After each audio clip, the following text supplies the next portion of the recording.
richer than I ever been. The richest that I ever been. The richest that I ever been. Richer than I ever been. So as an example, so I'm in Chicago, Illinois, and some people will tell you not to invest there.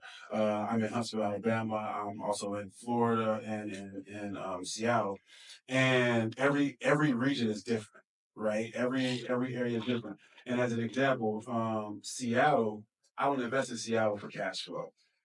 Seattle's an appreciating market because it's just so expensive to buy there. So it's hard to make a pencil on the cash flow component. So for me, it's I'm going to run my numbers to make sure that that property can sustain itself, and I probably won't get any cash flow from it. Hold on to it for 5 to 10 years, and it might double in value.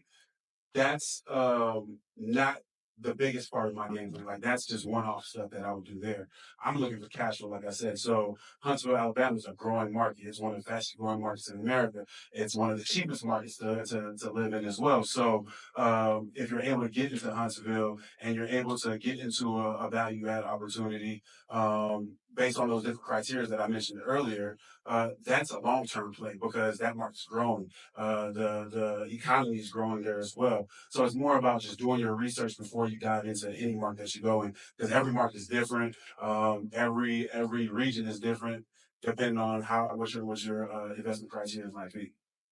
Yeah, I answer that by saying I'll invest where it fits my goals.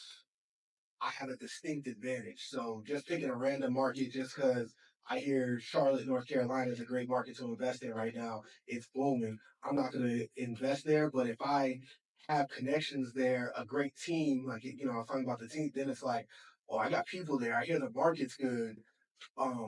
I start looking at deals and I'm like, oh, this actually fits some of the goals. I really want cash flow right now, and I think I can get a good cash flow.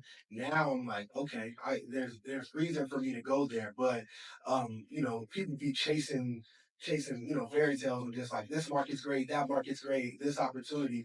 I think it's easy to get kind of lost in the sauce with that. So I gotta have a distinct advantage, and it has to fit my goals.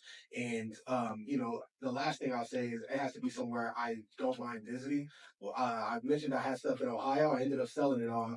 I hated going to Ohio. Like I'll spend the off season, and I always wanted to go in January and February. Like and it sucks there and nowhere to eat. Like I'm like, oh, bro, I can't wait to get out of these properties. Like, yeah, so I held them for like 6 years, made good money, but that's something I learned because at that time it was like the numbers made sense and everything was great, but you want to be able to go and see your properties a couple times a year, and that was the place I hated. Now I own a Tampa, and I'm like, shit, I love going to Tampa. St. Pete's, good restaurants, good vibes. So I'll say that's the third piece for me.